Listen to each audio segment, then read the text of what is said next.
Hello everyone, myself doctor Pratiksha Patoliya. આજે આપણે વાત કરીશું પાઇલ્સ વિશે.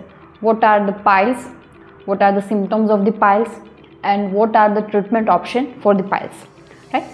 પાઇલ્સ જે છે એ લોહીની ફૂલાયેલી નળીઓ છે કે જે એના રિજનમાં છે ફૂલાઈને બહાર આવે. ક્યારેક કોઈક કેસમાં અંદરથી પણ હોઈ શકે છે, ક્યારેક કોઈક કેસમાં એના રિજનની બહારથી પણ હોઈ શકે છે. એક્સટર્નલ અને ઇન્ટરનલ પાઇલ્સ એને કહેવામાં આવે છે. આ જે લોહીની ફૂલાયેલી નળીઓ છે એના રિજનમાં, એના લીધે પેશન્ટને વારે વારે વોશરૂમ ટાઈમે, ટોયલેટ જતા ટાઈમે પ્રોબ્લેમ આવતો હોય છે.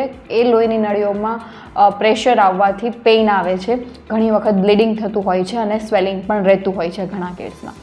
તો vote are the treatment option for the piles. Piles માટે ઘણી બધી સર્જરી છે એ હોય છે કે પાઇલ્સને કટ કરી અને એને લાઇગેટ કરી દેવામાં આવે, એને લેઝરથી બાળી નાખવામાં આવે. But what is the non surgical option? Here at Bankers Vascular Hospital, we have hemorrhoidal artery embolization, which is totally non-surgical option, treatment option for the piles.